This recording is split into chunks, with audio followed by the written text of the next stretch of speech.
Insurance, a legacy of trust, serving Micronesia since 1938. Matson and the Adahi Itano program. Cars Plus, drive home in a brand new 2021 Hyundai Palisade equipped with Guam's only lifetime powertrain limited warranty. Call 477-7807 or visit carsplusguam.com. McDonald's of Guam, I'm loving it, and King's Restaurant, serving your local breakfast, lunch, and dinner favorites for over 45 years.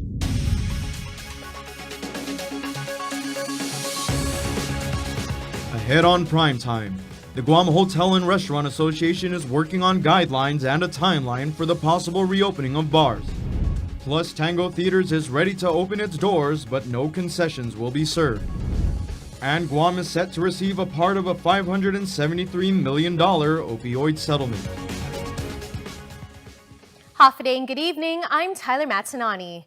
It's almost time for happy hour. The wheels are spinning even faster towards the reopening of bars. Guam Hotel and Restaurant Association President Mary Rhodes says all indications are that the administration is eyeing such a move, and officials have reached out for help in drafting specific new guidelines.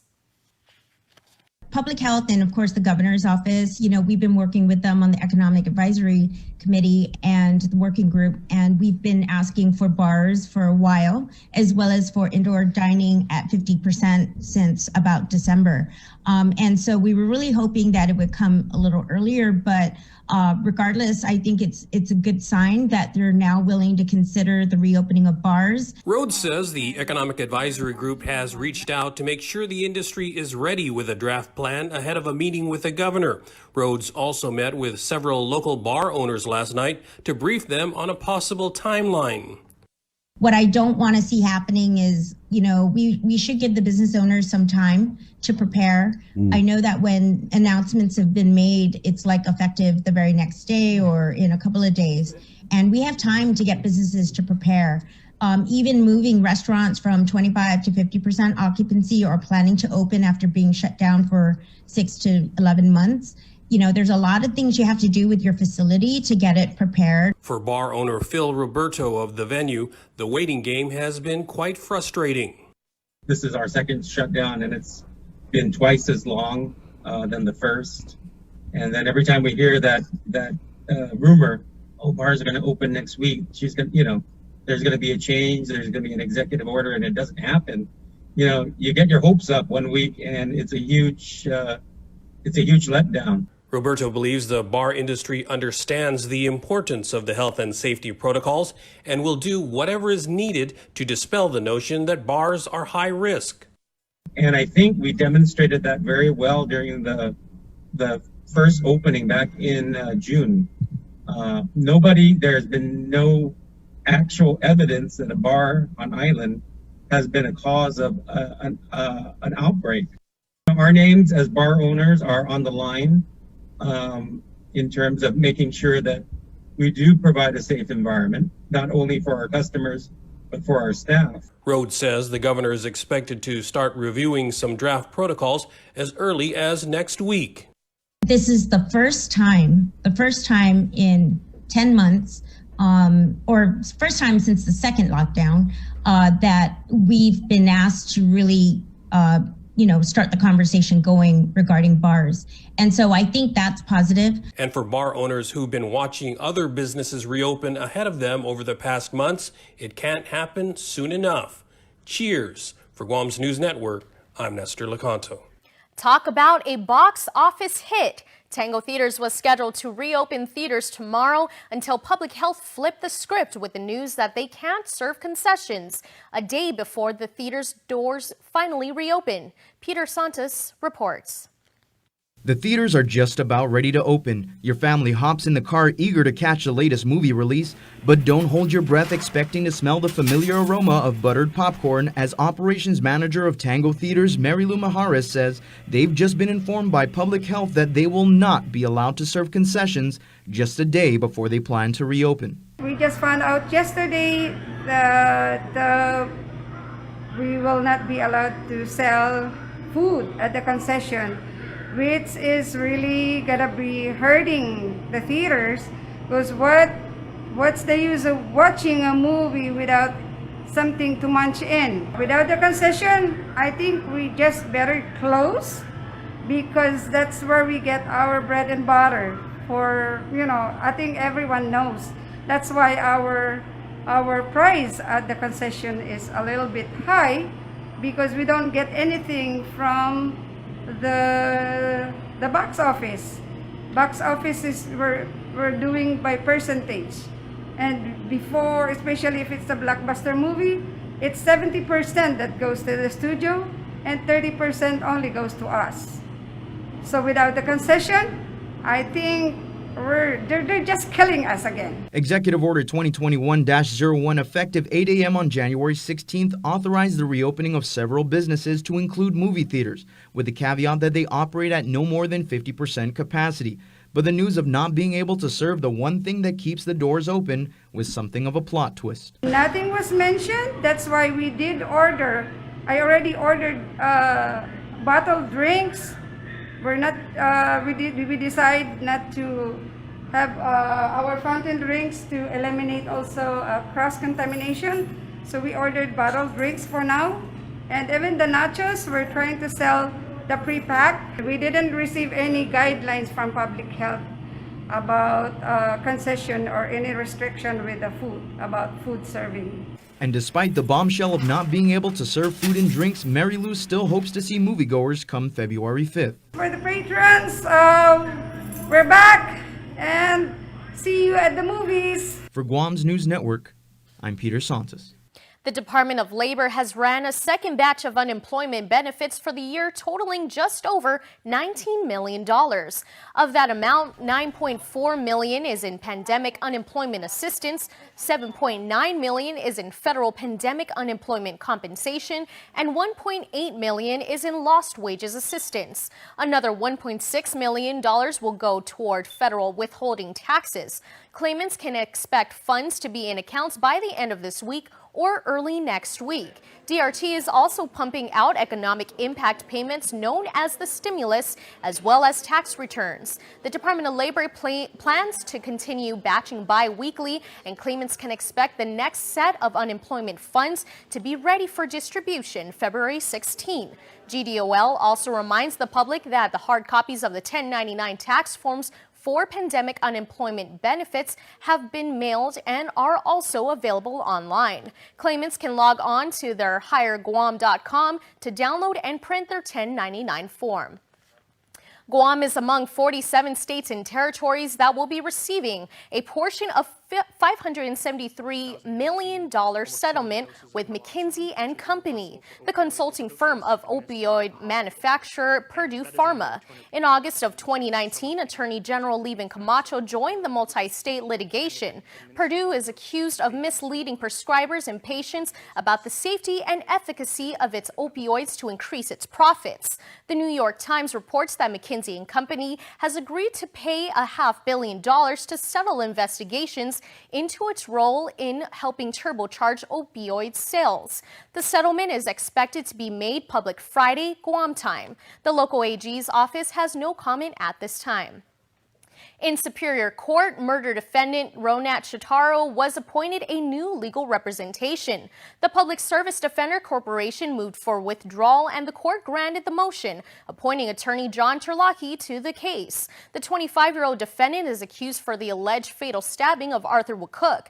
The incident occurred in December of 2020 in Tamuning, behind the Docomo headquarters. As we reported, Shitaro was at large for roughly 3 weeks and was located by officers on Christmas Day. He was indicted for murder as a first-degree felony and aggravated assault as a second-degree felony, both with a special allegation of the possession and use of a deadly weapon in the commission of a felony attached. A continued trial conference was set for next week on February 11th at 1 p.m. in Judge Elise Iriarty's courtroom. More government key witnesses testify in federal drug defendant Mark Mayo's trial, including the woman who allegedly led the conspiracy scheme to mail in meth from the mainland. KUAM's Adriana Catero has more from District Court. 38-year-old Lavilia Mendoza testified that the man on trial, Mark Mayo, was aware of the plan to mail in 1 pound of meth from California nearly 3 years ago. Mendoza is a co-defendant in the case. She entered a plea agreement with the government and pled guilty to conspiracy to distribute meth charges. Under that agreement, she was called up as the government's fourth witness in Mayo's trial this afternoon.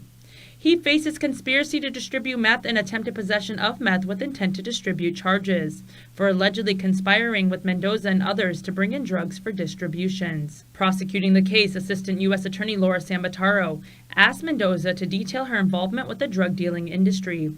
Mendoza testified she was first introduced to the drug when she was 12 years old and began selling meth in 2014 in order to make money for her bedridden mother's medicine and to put food on the table. From then on, she started to get more into the drug world. Mendoza testified she started by getting loaded by someone, meaning someone fronts her the drugs in advance and she brings the money back in exchange for more meth. Further, she said at the time she was frequent to go back and forth and would receive up to a full ounce or 28 grams of meth at once. She testified that she eventually created her own business and had people working for her. Mendoza identified Mayo as one of her people. According to her testimony, she met Mayo in 2015, and he started getting loaded from her. Further, Mendoza stated she gave Mayo designated areas to include parts of Dedido, Machechi, Estimbo, and Waisang Song. Describing him as one of her loyal clients, she testified he was with her since the beginning and worked with him up until 2018. The alleged crime in the defendant's indictment occurred from April to May 2018.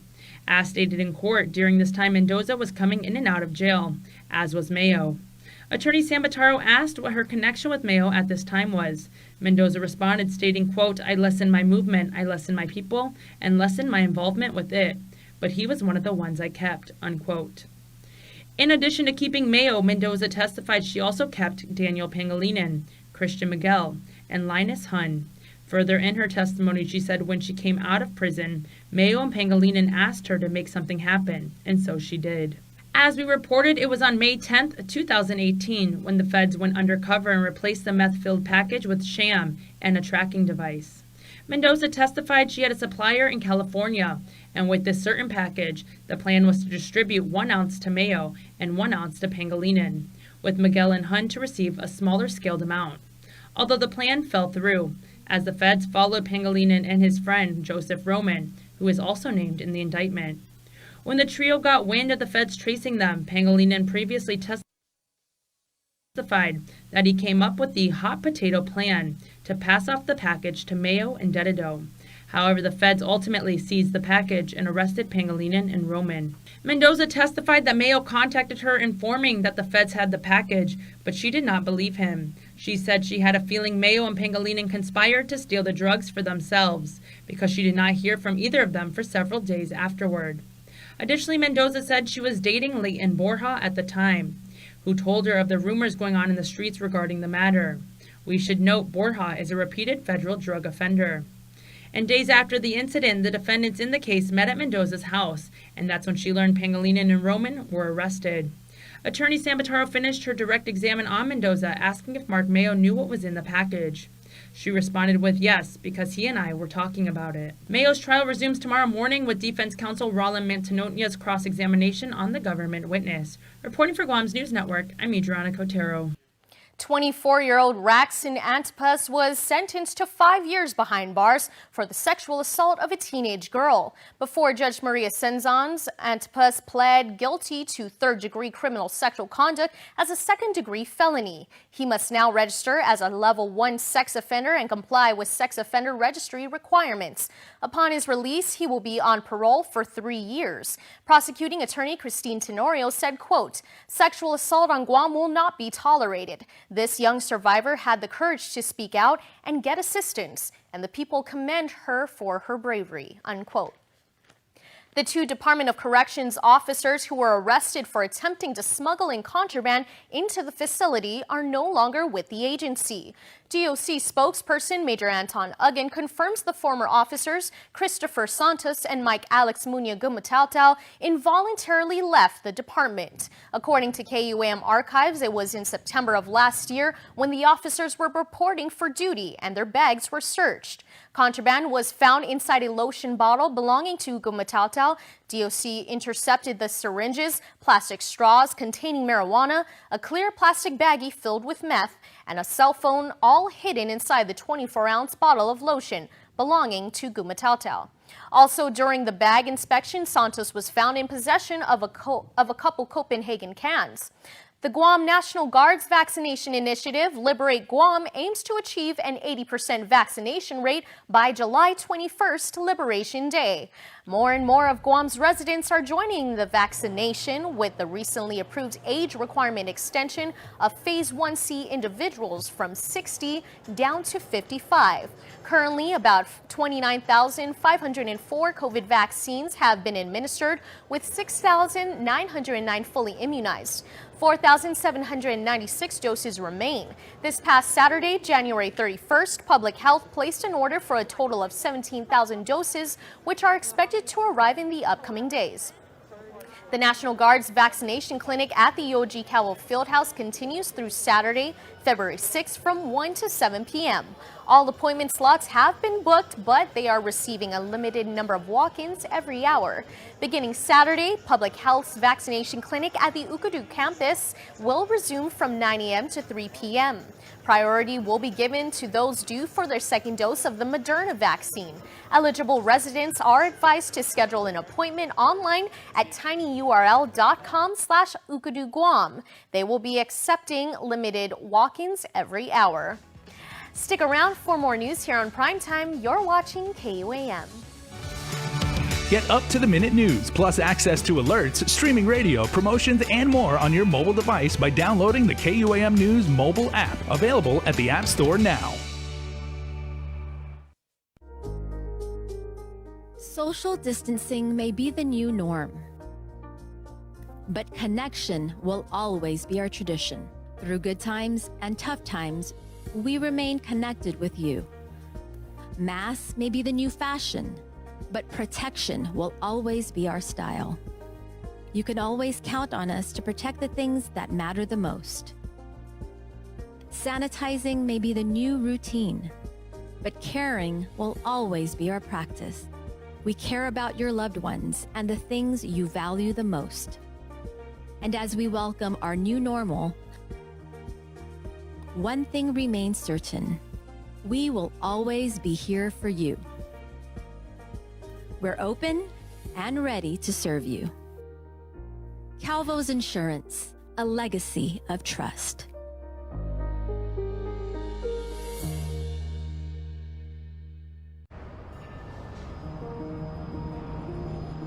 It makes myself and it makes my team members very proud to work for an organization that has been on island for many years, with its focus on reliability, dependability, and commitment to the communities that they operate in.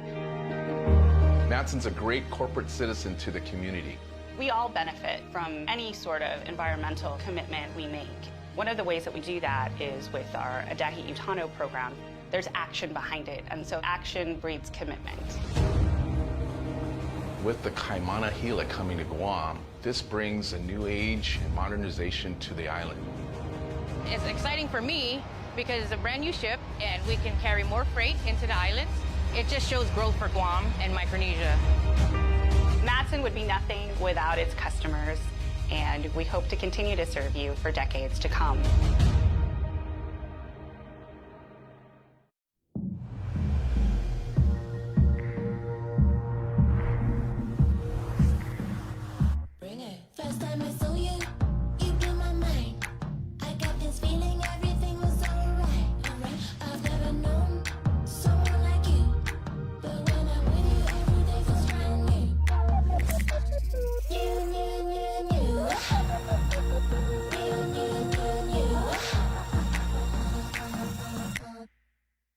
KUAM News, winner of the 2020 Regional Edward R. Murrow Award for Excellence in Social Media.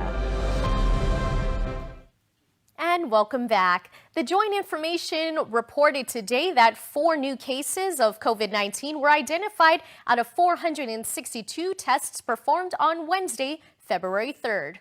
All 4 cases reported recent travel history and were identified in quarantine.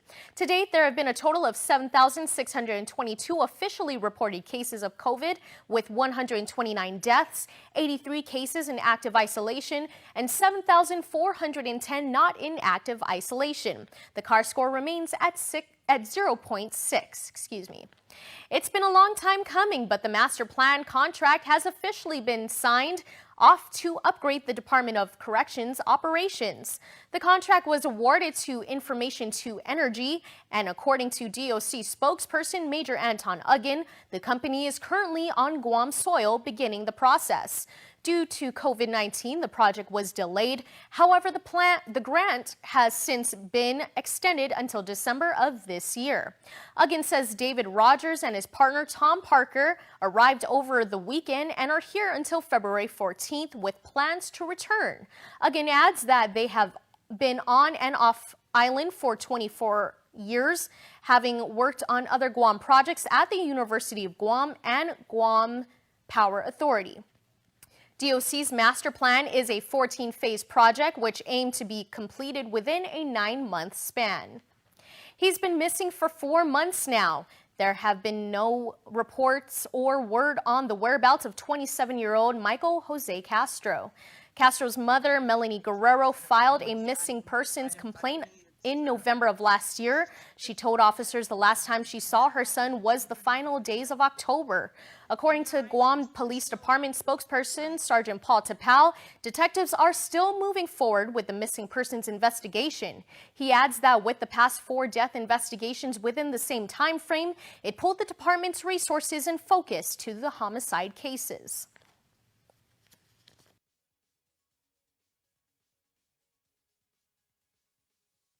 Now that we've finalized and actually moved forward with the forwarding of the reports to the AG's office with the respective cases that our detectives were dealing with, a lot of the resources that were utilized or pulled from our detectives are now back. So we continue this investigation. This is still ongoing. Guerrero tells KUAM that she received a phone call from the detectives on the case today. However, there was no new information given at the time. She is awaiting a confirmed meeting date with the captain and LT. If you have any information regarding the case, contact GPD Dispatch at 472-8911 or leave a tip at guam.crimestoppers.web. The new chairman of the Guam Republican Party is calling for bipartisan cooperation to get important work for the territory done in Washington. Attorney Juan Carlos Benitez believes the Biden administration is looking to reshape the federal government, and Guam leaders need to keep a close eye on that. We don't get the short end of the stick, but we also need to be very careful to take advantage of the opportunities that are presenting themselves. And that's part of the reason that I've been in DC for all this time. Is during this transition process, there is a lot of transition documents that are prepared by the departing administration, and we want to make sure that our issues are included in those documents. As an example, Benitez cites Biden's Buy American initiative as an issue Guam leaders need to stay on top of, as it may impact the shipment of goods to Guam. In the legislation was a strengthening and elimination of exceptions to the Jones Act. Well, Guam has a partial exception to the Jones Act. The Northern Mariana Island has a full exception to the Jones Act. So if in the implementation of this policy, they eliminate the partial Jones Act exception that Matson is using, guess what? The cost of goods to Guam is going to go sky high. Benitez demurred on questions about the GOP's challenge in the 2022 election, saying the focus for now should be on a bipartisan effort to address federal-local concerns. He replaces Senator Tony Atta, who stepped down to focus on his legislative responsibilities. On Saturday at around 11 a.m., the Department of Agriculture's Forestry and Soil Resources Division received a call from 911 dispatch of a wildfire off Espinosa Drive in Maritzu. Forestry Division Chief Christine Farron. Sent the team down. Then when the team got there, they notified us rather quickly that we're gonna need another crew. We got up on the mountain. I got up to the top with the crew, and we were monitoring the direction of the fire because we had a lot of erratic wind. So the fire broke up into 4 heads and was moving, and it was just sort of going like this. And the plantation was right smack in the middle of all of that. So we knew right away we had to stop firefight here. The fire had moved beyond residences at this point, and it's headed towards more vegetation. Farron says as they were making their way to the site, driving in the village, she was shocked. The number of backyard fires, not from the big fire, backyard fires, uncontained, unpermitted backyard burning, and a number of them that you could see from the road. There were no tunkies. You can tell, like, it's just right smack in the middle of a space with no barrier to keep it in place. We need to start citing. There's a wildfire happening right now. The village is being smoked out because you could see the smoke. It was starting to settle low. The fire was contained and is currently being investigated. If you see something or have information to share, you're asked to call 864-TOCA. Farron reminds the community they play a role in keeping our natural resources safe from wildfires. Mga Masangi Guahan, don't burn Guam. The Fortress will be hosting a series of 10 outdoor community workouts throughout the month of February. Fight Through Fitness is a health outreach event launched by Desiree Makugay and Angelou Makugay to encourage the community to get up and moving for a cause. We're just doing this for the community to encourage Guam to get up, move, exercise. In return, we figured, why not do this for a cause? And they donate, instead of a payment, that's kind of their payment, right? Their donation.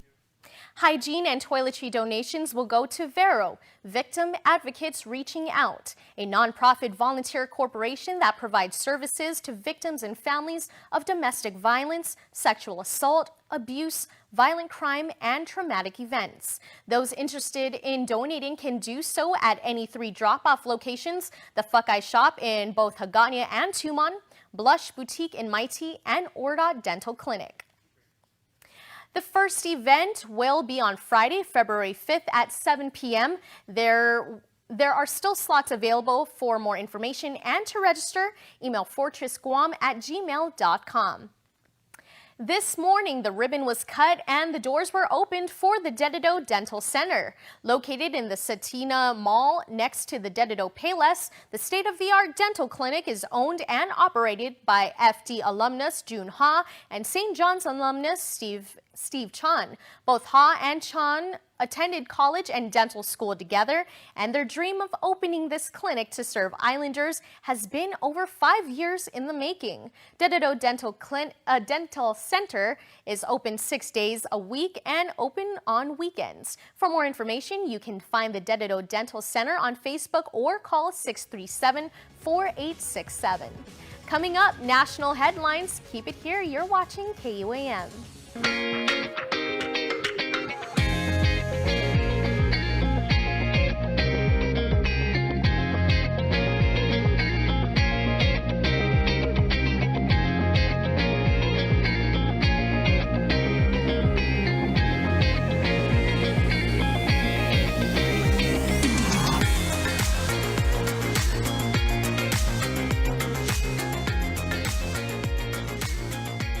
Your community calendar is brought to you by Taco Bell. Whether it's your first meal or your 4th meal, we've got you covered. Taco Bell, live Mas. Our new McDonald's Spicy Chicken McNuggets are just the right amount of spicy.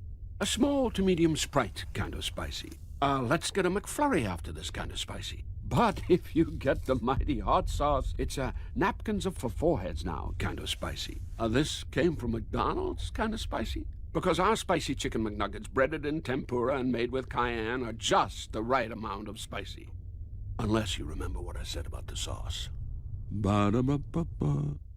We get it. Living to the fullest is tough during COVID-19. You don't need to do it alone, and everyone needs a hand right now. We are here. Feeling overwhelmed? Call 647-8833 and let's talk. Mangagihem is a project of Guam Behavioral Health and Wellness Center.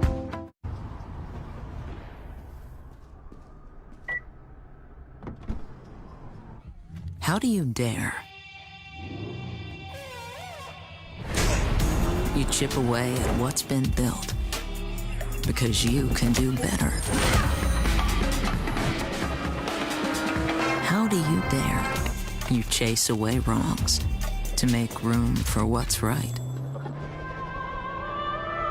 You. How do you dare? You stand while they sit and scream when they are silent. You combine your strengths to reject their weakness. You step up, stand out, and shape a new point of view. How do you dare? This is How You Dare. Introducing the all-new Elantra. And welcome back. 2 days after meeting with the Republicans at the White House, President Biden hosted leaders of his own party to discuss a COVID relief bill. The president says he thinks he can get GOP support for a package, but congressional Democrats continue to put plans into place to go it alone. Natalie Brand is at the White House with the latest. During a White House meeting with Senate Democratic leaders, President Biden expressed optimism at getting a bipartisan COVID relief package. I think we'll get some Republicans. We are united as one for a big, bold package. But Senate Democrats have made it clear they're willing to move ahead without support from Republicans, even as talks continue with both sides. Two of the president's closest congressional allies from his home state of Delaware say negotiations continue over sticking points, including direct payments and state and local aid.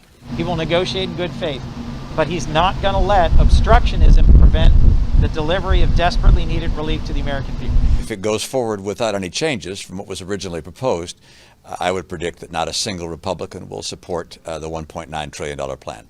The president also called into the weekly House Democratic Caucus meeting to discuss his $1.9 trillion COVID relief proposal as Congress sets the stage for next steps. This afternoon, the House is expected to vote on a budget resolution that would allow a COVID relief bill to pass the Senate with just a simple majority. We are at war with this virus. The debate comes as President Biden's COVID-19 task force ramps up vaccination efforts across the country. It is critical that Congress does its part as well. The task force coordinator says they've increased vaccine supply to states, tribes, and territories by more than 20%. FEMA says it's deployed hundreds of staffers to 10 states and 1 territory to assist in vaccination efforts. Natalie Brand, CBS News, the White House. Don't go away, birthdays when we return. Hi, I'm Mike. Jack hired me to tell you about his bagel breakfast sandwiches with bacon or sausage. Jack, I thought you hired me to be the spokesperson.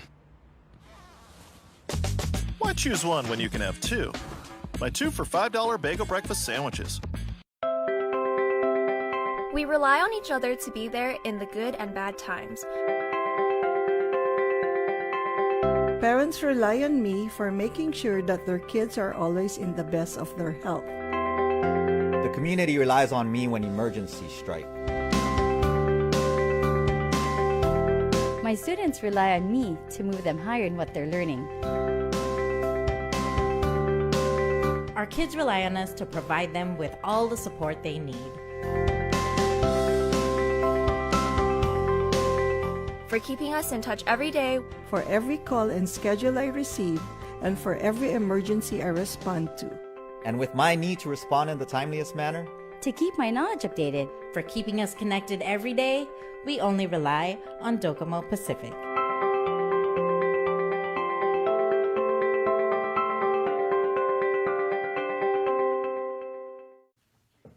And before we close out the news tonight, our latest round of birthday shout-outs from the Cold Stone Creamery Birthday Club.